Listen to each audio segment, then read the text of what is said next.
On this episode of AMA Air, find out what historic event is taking place this weekend. Also, learn more about one of AMA's regular magazine contributors. And find out who took home trophies in a new drone race held in South Korea. All that and more on this episode of AMA Air.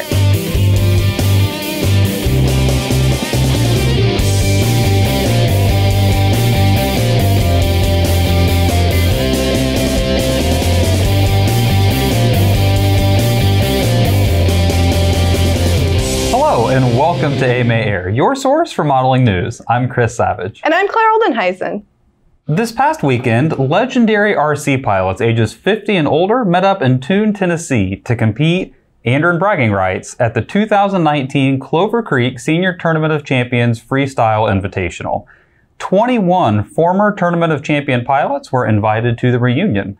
The TOC was held in Las Vegas from 1974 until 2002. And you can learn more about the history of this contest on the August 30th episode of Flyby at youtube.com/modelaircraft. The national championship for an AMA contest that requires teams to build and fly drones was held on August 17th. Congratulations to the Macintosh Aeronautics team of Georgia for taking first place, the Sato Dragons of California for second, and the St. Mary's Civil Air Patrol team of Maryland for finishing third in the UAS for STEM contest. 10 teams competed at the International Air Modeling Center in Muncie, Indiana. Another U.S. team has competed in a World Championship for model aircraft. The 2019 FAI F5J World Championships for electric model aircraft took place August 11th to the 17th in Slovakia. Congratulations to the senior U.S. team for finishing third overall and to the junior team for placing sixth. See how Team USA fared in other World Championships at modelaircraft.org/FAI. You might recognize Terry Dunn's name from product reviews in Model Aviation and Park Pilot magazines, but did you know that he used to work for NASA? Let's learn more about the man behind the byline. Hi, I'm Terry Dunn. My AMA number is 735157.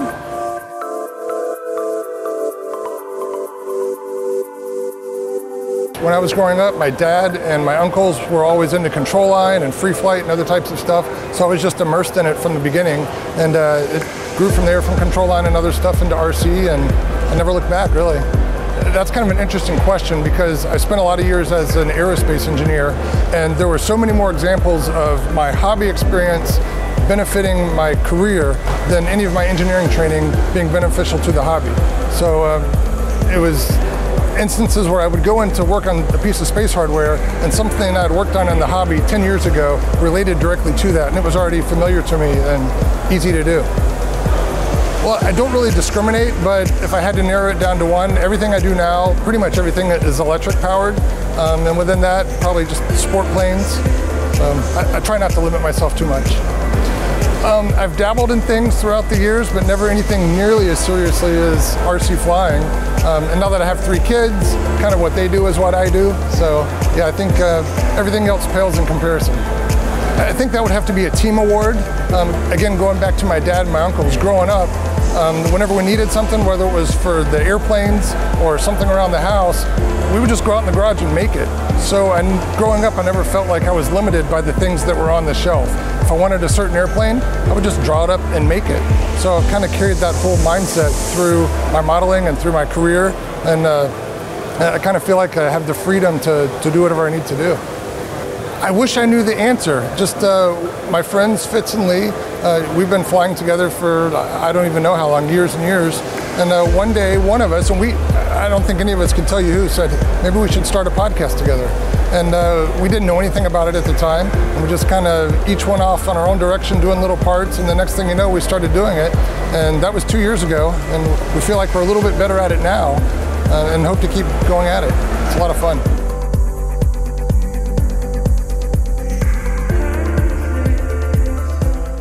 You can watch more videos about notable AMA members at modelaircraft.org/IamTheAMA. Terry also co-hosts a podcast called RC Roundtable that you can listen to at rcroundtable.com. And I heard that RC Roundtable is going to be at this year's AMA Expo out in California. I know, I'm so excited. That's going to be great. I think they actually did one of their podcasts from Expo at one of the expos last year. Yeah, I think so. And from what I heard, it was a huge success. People loved it. Very, very cool to see that happen. Yeah, live. for sure. Well, coming up, take a look at some events happening soon and learn how you can find one near you. And still ahead, see documents from a special collection at the National Model Aviation Museum. Every journey starts somewhere. Our journey begins with imagination. And imagination can take us anywhere.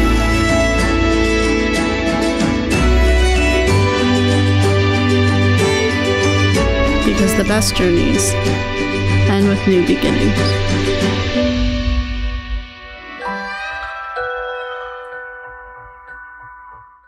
Come to the Fredericksburg RC Club in Virginia and enjoy flying or watching the best RC jets around. Scale, military, and sport jets will see how low they can go at the September 19th to 22nd event called Jets Over Thornburg.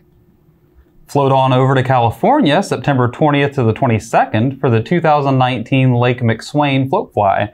The event will include several raffles and, of course, plenty of flying. Gas, glow, and electric-powered warbirds are welcome at the 19th annual Chuck Yeager Fly-In. The September 21st event will take place at Rainbow RC Park in Florida. A swap meet and fun fly for Cubs, Classics, and Antiques will take place September 21st in Randleman, North Carolina. The Oldie Goldies Fun Fly will run from 8 a.m. to 2 p.m. and is sponsored by the Central Carolina Modelers. A two-day extravaganza of flying, fun, and food will raise money for the Disabled American Veterans Organization. The Charm City Memorial Fly-In for DAV takes off September 28th in Baltimore, Maryland. September 28th and 29th are the dates for this year's Southwest Ohio Control Line Stunt Jamboree. Pilots will have the chance to compete in control line precision aerobatics classes on historic flying circles in Cincinnati, Ohio. For more information on these events or to find one in your area, you can check out the sanctioned event calendar in Model Aviation Magazine or at modelaircraft.org. After the break, find out who won in a mega-class drone race overseas.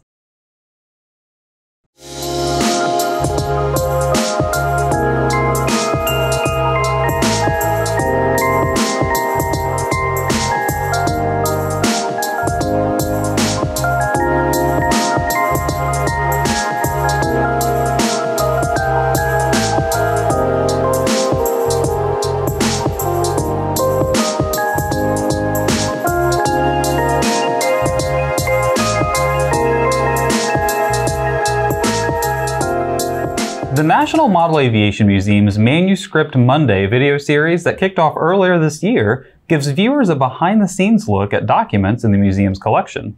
The series recently featured documents from Illinois Model Aero Club. Let's take a look.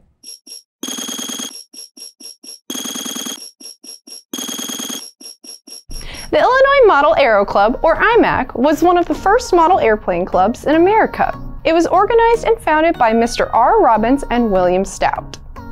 This is the program for IMAC's banquet for 1920, held on June 15th of that year, celebrating 9 years.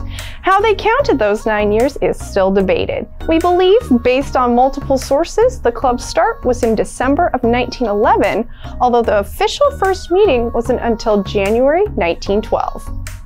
By 1920, the club had already competed in 3 national championships and had won first place in all 3, retiring the coveted Villard Trophy.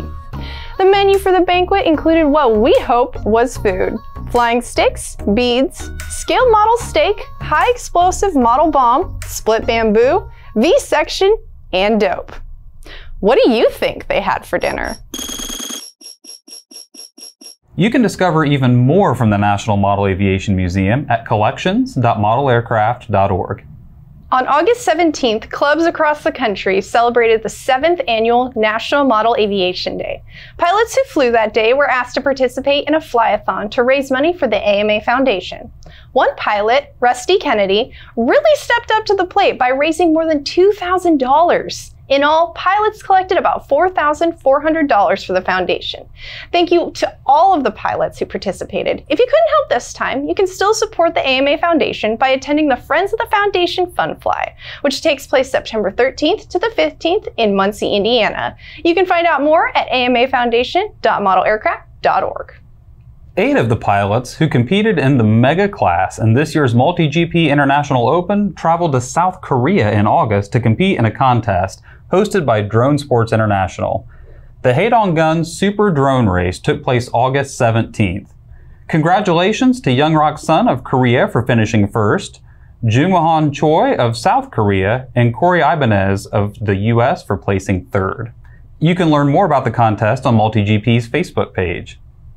So I think it's awesome when you see these events happening all over the world. I mean, we've got US pilots that competed in this awesome event that was here at the International Air Modeling Center, and now they get to travel across the globe and celebrate the same hobby somewhere else in an entirely different culture. I think it's fantastic because it's something that connects everybody. Yeah, it kind of brings everyone together in that way. Everyone has that in common. Like if there's a language barrier, that's fine. You can still fly drones together. You can still speak drone, right? Exactly.